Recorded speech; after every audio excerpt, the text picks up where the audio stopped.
capítulo 20, versículo 19. Si recuerdan, el domingo pasado estuvimos celebrando la resurrección de Cristo. Ustedes pueden que escuche o recuerde todavía frases como: la cruz está vacía, la tumba está vacía, porque Cristo vive. Aleluya, bendito sea su nombre.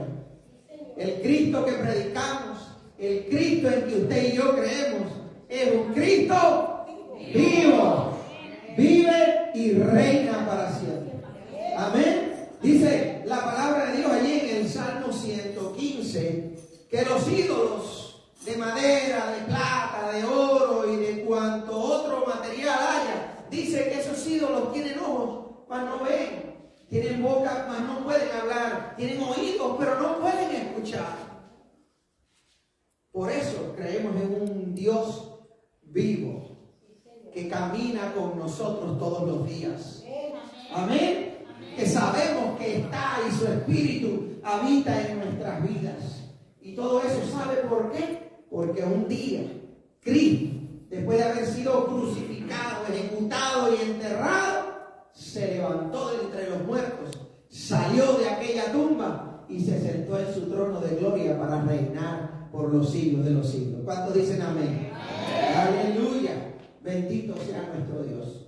Pues bueno, ustedes pueden que también recuerde que cuando fueron aquellas mujeres se encontraron la tumba vacía, pero recibieron un mensaje de parte del ángel que les dijo: vayan y avísenle a los discípulos que Cristo vive, que no está aquí entre los muertos, porque Él vive.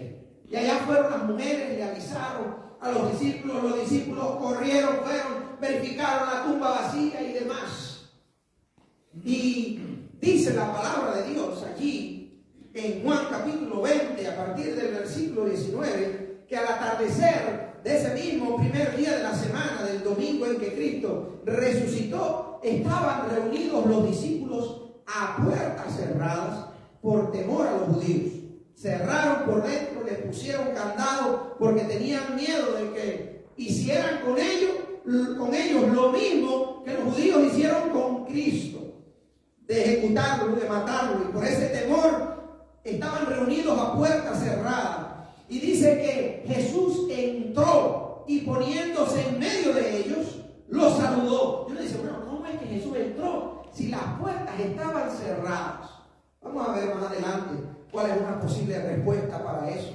Dice que Jesús entró y poniéndose en medio de ellos, los saludó. La paz sea con ustedes. Dicho esto, les mostró las manos y le mostró el costado. Al ver al Señor, los discípulos se alegraron. La paz sea con ustedes. Le repitió Jesús: como el Padre me envió a mí, así yo los envío a ustedes también. Padre, esta es tu palabra y te pedimos que tú nos hables a través de ella. Que edifique nuestras vidas, que refresque nuestra mente o que nos enseñe algo nuevo, Padre, que nos ayude a conocerte más de cerca. En el nombre de Jesús. Amén. Bien. Bendito Dios. Nos encontramos aquí con una palabra un poco confrontante. Los muertos, cuando se mueren, normalmente no se escucha que vuelvan a la vida. Pero recordamos quizás cómo Jesús ya había resucitado a varias personas anteriormente. A una niña, a su amigo Lázaro, ¿recuerdan? 4 días estuvo enterrado en aquella tumba. ¿Y qué es lo que pasó? Cuando llegó Jesús, dijo que abrieran la tumba, llamó a Lázaro, y aquel hombre que llevaba 4 días muertos salió así, todo apestoso y lleno de vendas, porque ya llevaba 4 días. Hay gente que si deja de bañarse nada más por 2 días se le nota, ¿verdad? Imagínense usted, nuestro hermanito Lázaro llevaba, hay que bañarse, ¿verdad? Salió vivo de aquella tumba porque Jesucristo lo resucitó. ¿Ok?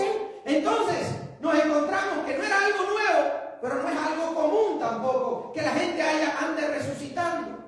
Así que se levantó entre los siglos, muy pronto, en el siglo II aproximadamente, se levantó una de esas enseñanzas que decía que Jesús había resucitado espiritualmente, que era como un fantasmita, que era como un espíritu que había resucitado, pero no necesariamente en carne y hueso. ¿Sabe por qué? Porque a la gente muchas veces se les hace difícil creer lo que la Biblia enseña.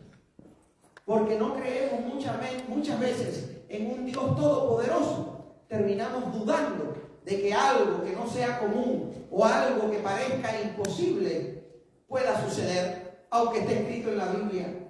Hay que pedirle a Dios fe. Hay que pedirle a Dios confianza en Él para poder creer realmente lo que dice su palabra. Porque si Dios lo dice, es verdad. ¿Sabe por qué? Porque para que Dios sea Dios, tiene que poder hacer cualquier cosa, aún lo imposible. ¿Y qué dice su palabra acerca de eso? Que para Dios no hay nada imposible. ¿Tú lo crees? Amén. Por eso es que es importante orar por quien está enfermo. Es un cáncer. No importa, oramos por ti, porque para Dios no hay nada imposible. Que la deuda es muy grande, que no me da el salario para ahorrar. Seguimos orando, porque para Dios no hay nada imposible. Que mis hijos son cabezones y están rebeldes y que no quieren saber de Dios. Seguimos orando, porque para Dios no hay nada imposible. Amén. Y como para Dios no hay nada imposible, podemos pedirle aún lo imposible. No se rinda. Si su petición está alineada a la voluntad de Dios, no se rinda, porque Él lo puede hacer. No hay corazón tan duro que Dios no pueda ablandar, ¿verdad? Aunque Dios respeta la voluntad del ser humano, Dios tiene mecanismos para enamorarnos, como te enamoró a ti y a mí. Así que si ya nos enamoramos de Dios, vamos a confiar en Él. Vamos a creer en lo que Él le enseña, en lo que dice su palabra. Pero este texto que dice de que estaban las puertas cerradas, y aún así Jesús entró, le dio por pensar a algunos que Jesús resucitó espiritualmente, que no era en un físico, en carne y hueso, sino que resucitó espiritualmente y que por eso podía pasar las paredes. Pero recuerda la frase, el texto bíblico: para Dios no hay nada imposible. Dice este texto que estando las puertas cerradas por temor a los judíos, Jesús, ¿qué hizo? Entró. Aún aquellos corazones duros que no le quieren dar entrada a Cristo, Jesús puede entrar todavía. ¿Amén? Jesús puede entrar. Jesús puede entrar. No perdamos la fe, mis amados. Y esto ocurrió precisamente aquel primer domingo de la semana. Pero allí faltaba uno. ¿Quién sabe qué discípulo faltaba en aquel primer encuentro de los discípulos con el Cristo resucitado? Tomás el incrédulo. Tomás era uno de los discípulos y no estaba allí, porque quizás él ya vio que mataron a su líder, que lo enterraron en una tumba, y dice: pues me voy para mi pueblo, porque aquí ya lo que queda es un líder muerto, así que lo voy a recordar con cariño en mi corazón, pero me voy de aquí. Y se fue. Y no estaba ya con los discípulos, quizás ya se puso a trabajar los domingos, ya se puso a hacer otras cosas, pero no estaba con los discípulos. Se encontró con los discípulos durante la semana y le dijeron: Cristo resucitó. ¿Y saben qué dijo el cabezón? No, hombre, no. Si yo lo vi y si yo no toco con mis manos sus llagas, sus manos, el hoyo de sus clavos, y no meto mi mano en su costado, yo no voy a creer que Jesús resucitó de verdad. Y mira lo que dice la palabra, como que a veces el Señor se da gusto en complacernos. Mira lo que dice la palabra en el versículo 26 al 28 de ahí mismo de Juan capítulo 20. Una semana más tarde estaban los discípulos de nuevo en la casa y Tomás estaba con ellos. Aunque las puertas estaban cerradas, Jesús entró y poniéndose en medio de ellos, los saludó. La paz sea con ustedes.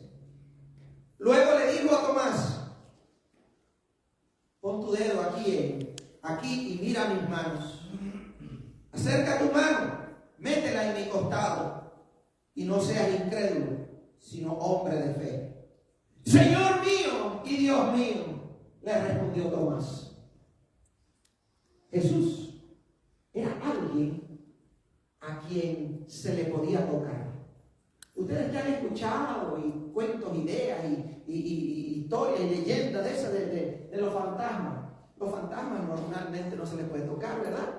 Porque los fantasmas son inmateriales. Los espíritus son espíritus, ¿verdad? Y dicho sea de paso, los fantasmas de personas que murieron no existen. Reprenda eso en el nombre de Jesús, porque esos son demonios. ¿Ok? La Biblia dice que cuando una persona muere, el cuerpo se desintegra en el hueco. ¿Y qué es lo que sale? El espíritu, pero ¿va para dónde? A Dios, que es el que lo dio. Entonces, si usted anda por ahí y ve algo medio raro, no le ponga nombre, ni le haga caso si le dice que es su abuelita, ni su tía de la India, ni nada de eso. Reprenda eso en el nombre de Jesús, porque eso es un demonio mentiroso que quiere venir a confundirle. ¿Ok? Que eso quede claro. Ahora, dice la palabra de Dios que Jesús le dijo: ven, Jonás, toca mis manos, mete tu mano en mi costado. Jesús tenía un cuerpo físico. Cuando Jesús resucitó, no resucitó en espíritu, resucitó en carne y hueso, como era anteriormente. Permitió o dejó que las marcas le quedaran todavía en sus manos y en su costado, como muestra a sus discípulos de que era realmente Él. Y miren otra historia en que Jesús fue tocado. En Mateo capítulo 28 da una versión un poco diferente. La de Juan y la de Marcos dicen que las mujeres fueron al sepulcro y fueron y le avisaron a los discípulos, y que los discípulos regresaron y que se había quedado una. Bueno, una de las mujeres, cuando todavía no se había ido del cementerio, se encontraron con Jesús en el cementerio. Ahí, cerca de la tumba, les digo cementerio porque probablemente había otras tumbas ahí. Cerca de la tumba se encontraron con Jesús, pero a causa de su tristeza y quizás las lágrimas en los ojos, pensaron que era un jardinero y le preguntaron que dónde habían puesto el cuerpo de Jesús. Jesús la llamó por nombre, María. No la mamá de Jesús, sino otra de las Marías que eran parte del grupo de los seguidores de Cristo. Y cuando oyó su nombre en la voz de Jesús, pudo identificarlo y le dijo: Raboni, que significa maestro. ¿Y sabe qué hizo? Se arrodilló y le abrazó los pies. Aquí está descrito también, Mateo capítulo 28, versículo 9. En eso Jesús le salió al encuentro y la saludó. Ellas se acercaron, abrazaron sus pies y lo adoraron. Entonces, Jesús no era un espíritu. A Jesús se le podía tocar, a Jesús se le podía abrazar. ¿Qué otra evidencia hay de que Jesús resucitó físicamente y no espiritualmente? Bueno, a Jesús también podía tocar, agarrar objetos. Normalmente los espíritus no hacen eso. Esos inventos son de películas. Los espíritus no hacen eso. En primera, porque no hay espíritus de personas rondando por ahí. Los demonios podrán hacer esas cosas, pero los espíritus de las personas no andan tocando, agarrando las cosas ni nada por el estilo. Cuando la gente oye sonidos de cadena, cuando la gente oye puertas que se cierran, cuando la gente oye pasos y cosas, sonidos de cosas materiales, esos no son espíritus de nadie que se murió y anda por ahí rondando. Son demonios. Hay que reprenderlo en el nombre de Jesús. Si eso le pasa en su casa, con libertad, venga, converse con nosotros y vamos y oramos con usted en su casa. Probablemente necesite una limpieza espiritual, de sacar ídolos o cosas que alimenten la posibilidad de que haya demonios allí. Pero eso muchas veces ocurre. La gente oye cosas y siente sonidos materiales. Jesús podía intercambiar con lo material. ¿Dónde dice eso, pastor? Vamos allí a Juan capítulo 21, los versículos 9 y 13, para ser un poco más concretos. Estaban los discípulos pescando. Después que Jesús resucitó, ellos estaban contentos, pero parece que les dio hambre, les hacía falta dinero. O a saber qué, Pedro dijo, me voy a pescar. Y para allá fueron Pedro y un montón de otros discípulos. Se fueron a pescar. ¿Sabe qué? Se pasaron la noche íntegra pescando. ¿Y cuántos peces agarraron? Nada. Oiga, hay que tener, como dicen por ahí, una mala suerte para pasarse la noche entera pescando y no agarrar ni siquiera un alga, ¿verdad? No agarraron nada. Quizás una enseñanza que el Señor le quiso dar a aquellos muchachos. Y cuando iban regresando cerca de la orilla, Jesús los estaba esperando en la orilla. Les pregunta si se habían agarrado algo y dijeron nada. Lo único que agarraron fue un montón de picazos de mosquitos, pero de ahí en fuera más nada. Y Jesús le dice, tiren la red al lado derecho. Y ahí tiraron la red, ya por último, y ahí agarraron un montón de peces. Se dieron cuenta que era Jesús y se lanzaron para ir para la orilla. Pedro se lanzó a nado y los demás regresaron a la orilla con todos aquellos peces. Miren lo que dice Juan capítulo 21, versículo 9. Al desembarcar, cuando ya llegaron a la orilla, vieron una brasa con un pescado encima y un pan. El versículo 13 dice, Jesús se acercó, tomó el pan y se lo dio a ellos e hizo lo mismo con el pescado. Jesús pudo armar con piedras y leña un fuego. Jesús pudo poner a cocinar aquel pescado. Jesús pudo agarrar los panes y ponerlo ahí y dárselo a cada uno de ellos. Eso no lo hace un espíritu. Eso no lo hace un espíritu. Eso lo hace un cuerpo físico que puede agarrar. Así que Jesús, en su cuerpo resucitado, también podía transformar las cosas, la naturaleza, podía interactuar con el resto de las cosas creadas, porque tenía un cuerpo físico. También Jesús les dio pruebas de estar vivo a sus discípulos. Hechos capítulo 1, versículo 3 dice, después de padecer la muerte, después de haber sido crucificado, se presentó dándoles muchas pruebas convincentes de que estaba vivo. Durante 40 días se les apareció y les habló acerca del reino de Dios. ¿Qué dice? Que Jesús les dio pruebas convincentes de que estaba vivo. ¿Cuáles serían las pruebas que pudieran convencer a alguien de que esa persona está viva? Que la puedan ver, ¿verdad? Que la puedan tocar, que la puedan escuchar, porque esos son los sentidos vitales. Lo que le dice a una persona que está viva es que puede tocar, oler, mirar, escuchar, todo eso. Y Jesús le dio pruebas suficientes y convincentes a sus discípulos. ¿Por cuántos días? 40 días.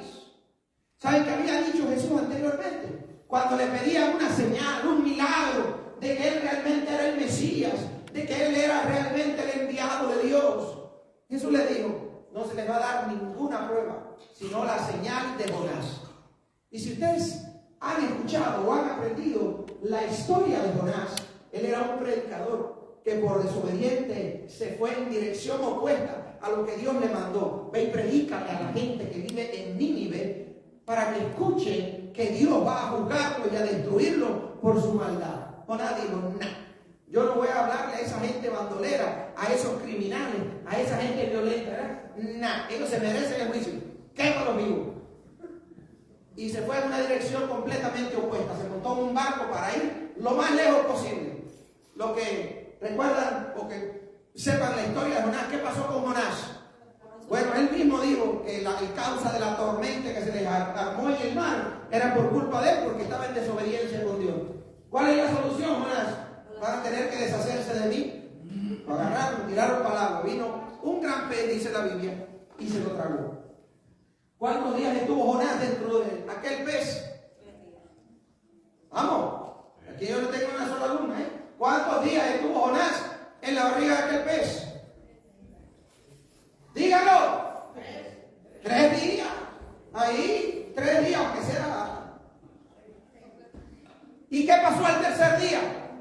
pez vomitó a Jonás.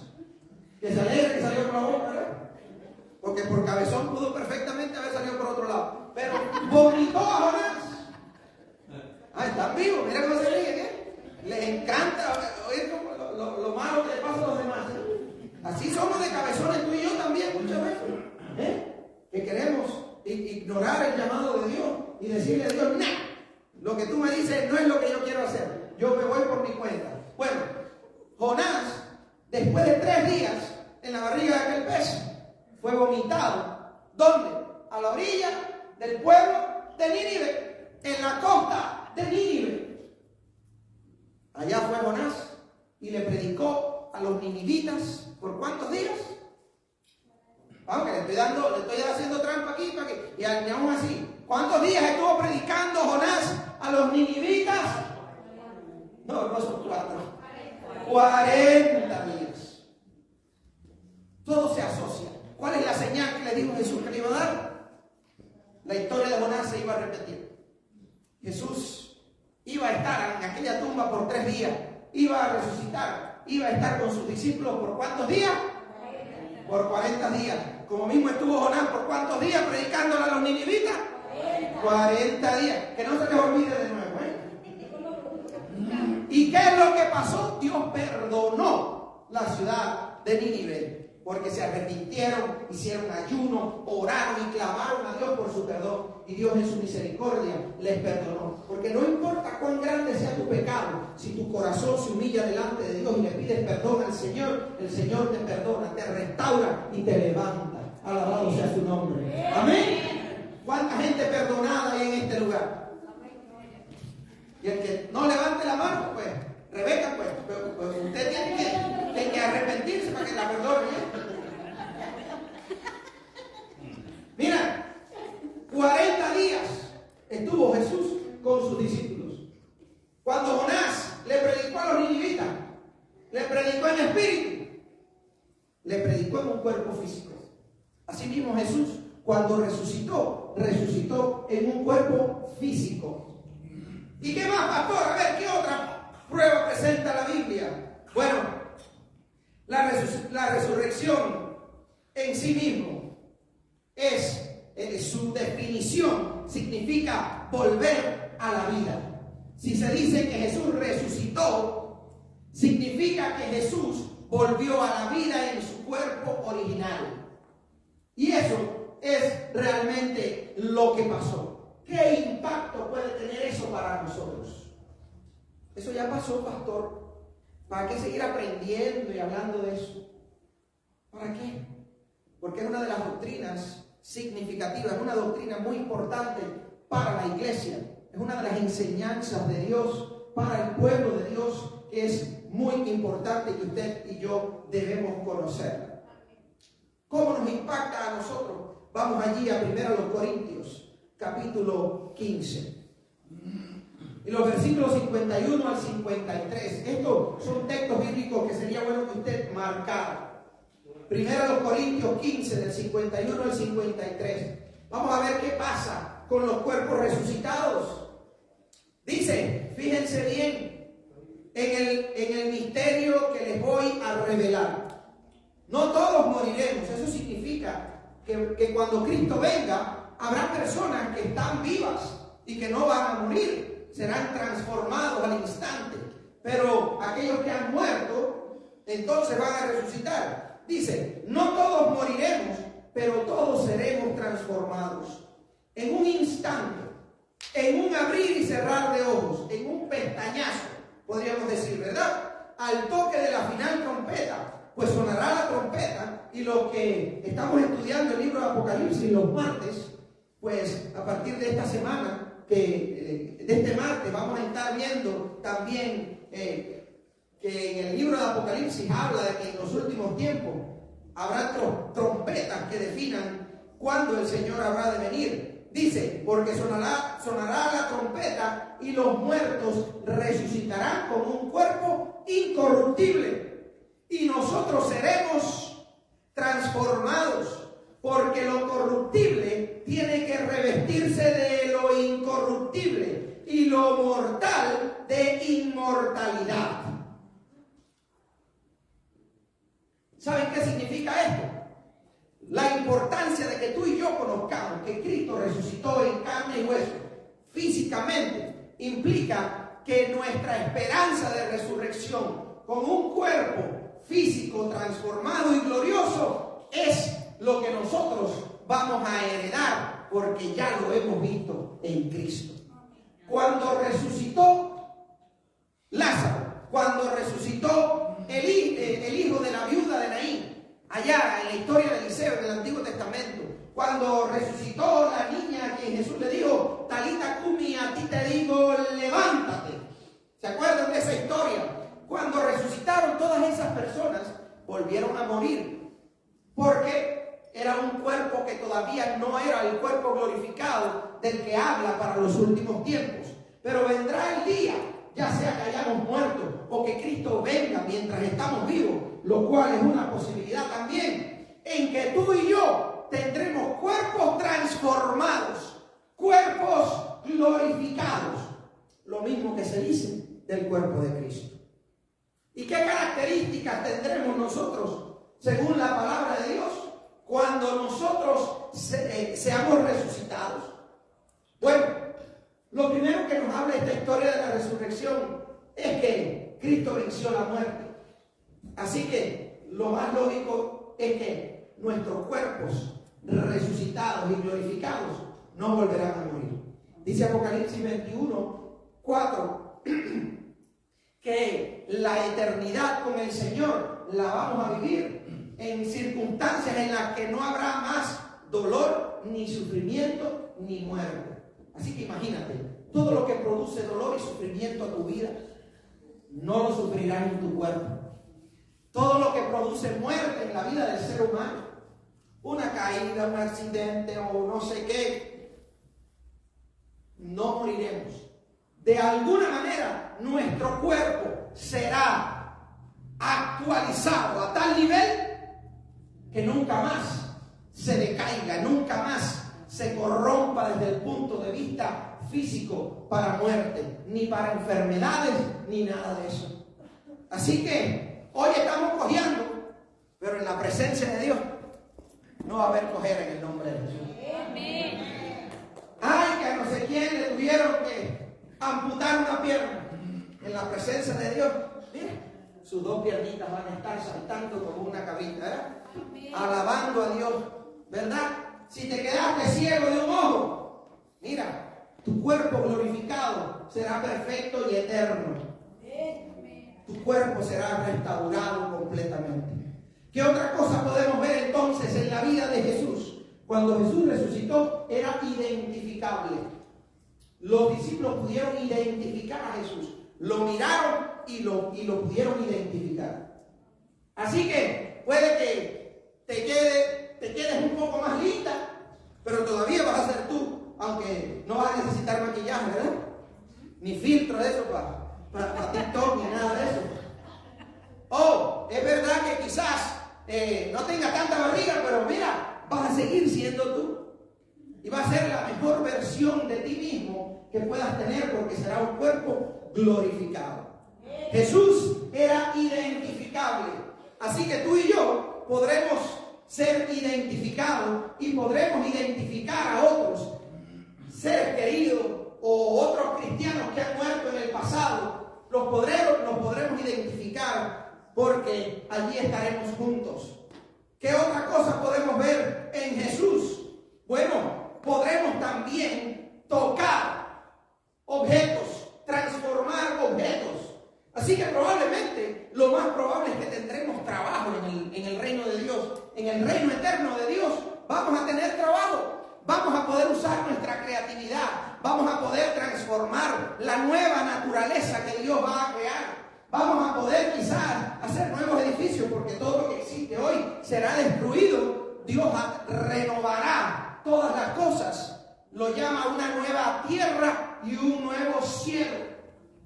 Así que Dios nos dará quizás la posibilidad de continuar interactuando con toda la creación por toda una eternidad, haciendo solamente lo bueno. ¿Sabe por qué? Porque Satanás Y la gente que no quiso aceptar a Cristo, la gente que se rebeló contra Dios, la gente que hacía cosas malas y nunca quisieron arrepentirse, ninguna de esas personas, ni Satanás, ni los demonios, estarán presentes en ese nuevo cielo y nueva tierra que el Señor le va a regalar a su pueblo. Así que imagínense una sociedad en la que todo lo que hagamos va a ser bueno, va a ser sin maldad, va a ser sin rencor, va a ser sin ningún deseo de daño para nadie. ¡Qué bendición!, ¿verdad? Que todo lo que hagamos tenga un buen resultado, porque no pecaremos más. Dios no nos quitará la libertad. Sin embargo, no habrá necesidad ni tampoco inclinación al pecado, porque habremos aceptado un cuerpo glorificado, un cuerpo renovado. Finalmente, nos habla también, Jesús traspasó aquellas puertas cerradas y aquellas paredes. ¿Y qué significa eso? Que muy probablemente el cuerpo glorificado de aquellos que resuciten y sean transformados en los últimos tiempos, dice la palabra que esos cuerpos serán glorificados, serán cuerpos renovados, y muy probablemente tendremos también la capacidad de estas cosas que hacía Jesús, traspasar paredes. Quizás nuestra constitución molecular va a ser diferente. Más allá, ¿qué fue lo último que hizo Jesús en esta tierra? Dice que delante de más de 500 personas se despidió de sus discípulos y ascendió. Ese hombre pudo volar. Lo que el ser humano ha deseado por tanto tiempo, ¿verdad?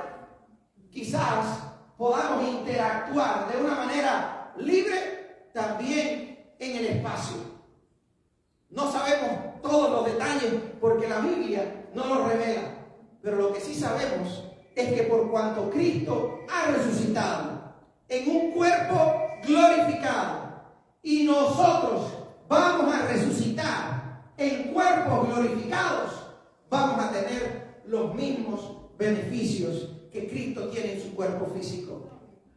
Cristo se dice que su resurrección es las primicias. Las primicias significan los primeros frutos. Los primeros frutos no son diferentes de los frutos que vienen después. Los primeros frutos, el primer mango que da la mata de mango, los otros mangos que vienen atrás, tienen un sabor igual, tienen una forma igual, porque son mangos de la misma mata. Jesús fue el primer fruto de la resurrección. Tú y yo somos frutos que vienen después de Jesús, pero que vamos a ser también como Él. Y eso es buena noticia para mí. Y espero que sea buena noticia para ti.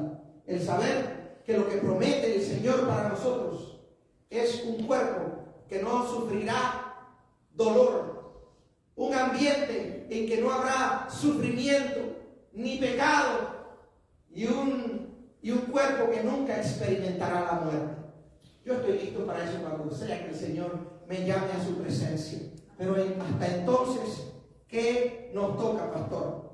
Hasta entonces, volver a recordar lo que el Señor le dijo a sus discípulos en aquel primer encuentro, y con lo cual termino.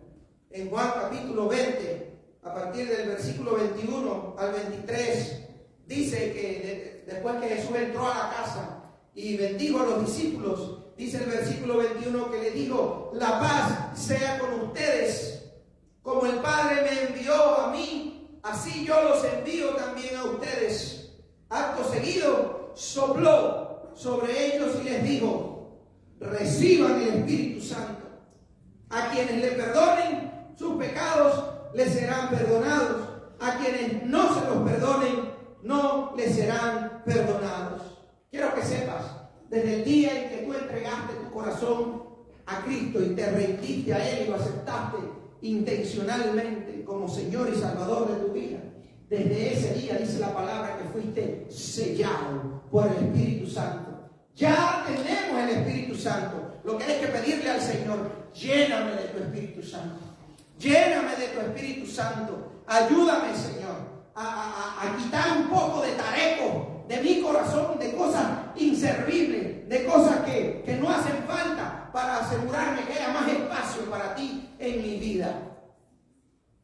ya tenemos el Espíritu Santo, lo que nos queda es solamente lo otro que dijo Jesús. Como el Padre me envió, así yo los envío a ustedes. Ya tú y yo sabemos, un día vamos a morir, pero también vamos a resucitar con un cuerpo glorificado. Pero queremos, muy probablemente, que así como nosotros resucitamos, también nuestros seres queridos, nuestros amigos, nuestros familiares, las personas que conocemos, también resuciten.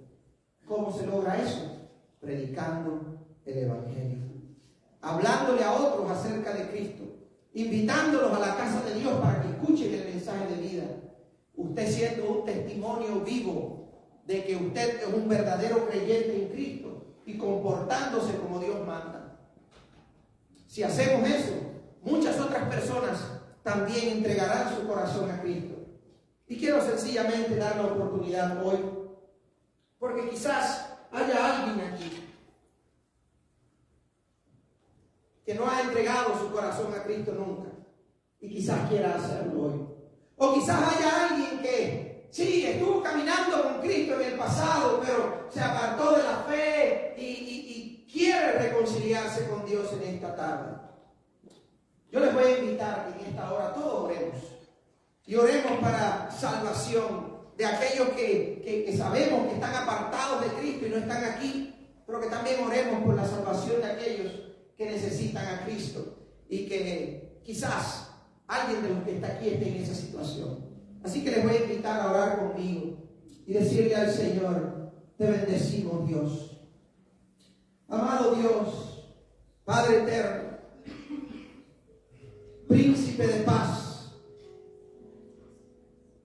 tú que resucitaste de entre los muertos a tu Hijo, tú que venciste la muerte, Señor, tú que te has levantado para darnos esperanza de vida eterna, te pedimos, Señor, llena mi vida, lléname con tu Espíritu Santo, lléname con tu presencia, ayúdame a cambiar, Señor. Mira, Señor, mi corazón, perdona mis pecados, Señor. Hay tantas cosas que he hecho mal, tantas cosas que han ensuciado mi alma y me han separado de ti. Y en esta hora quiero que tú me perdones, porque muchas de ellas las he hecho incluso intencional y conscientemente. Perdona mis pecados, Señor. Pero te pedimos también, Señor, que vengas a llenar mi vida, que comiences a cambiar lo torcido, lo roto dentro de mí, y que restaures todo aquello, Señor, que necesita el toque poderoso de tu presencia, no solo para la salvación futura de mi alma, sino también para mi caminar presente contigo mientras estoy todavía en esta tierra. Mira mi corazón, Señor. Mira si en él hay alguna perversidad. Mira si en él hay algún pecado, alguna inclinación a hacer lo malo, alguna adicción. Señor, mira mi corazón y límpialo. Y también, Señor, te pedimos, mira mi camino, Señor. Mira mi futuro, mira mi destino, Señor. Tú sabes hacia dónde voy. Si no voy en dirección a ti, Señor, quiero que hoy cambies mi destino. Quiero que hoy cambies, Señor, el camino por donde yo he de andar. Porque no quiero ir a la perdición, yo quiero ir hacia ti, Señor. Hacia tu reino, a esa vida nueva, a esa vida eterna, a esa vida donde no hay ni muerte, ni hay sufrimiento, ni hay pecado. Señor, yo quiero ir en esa dirección. Así que, Señor, mira mi corazón, y si estoy apartado de ti, reconcíliame. Reconcíliame contigo, Señor. Si estoy alejado de ti, Señor, tráeme como ese hijo pródigo, Señor, nuevamente a casa. Y Padre, si tú ves, Dios mío, que nunca me he interesado por ti, en esta hora, Señor, también te abro mi corazón. Te pido que me llenes de tu presencia, que me llenes de esperanza, y que cambie, Señor, mi vida para siempre. Te necesitamos, Señor, y te pedimos que glorifiques tu nombre y escribas mi nombre en el libro de la vida para yo caminar contigo siempre. En el nombre de Jesús. Amén, Señor, y amén.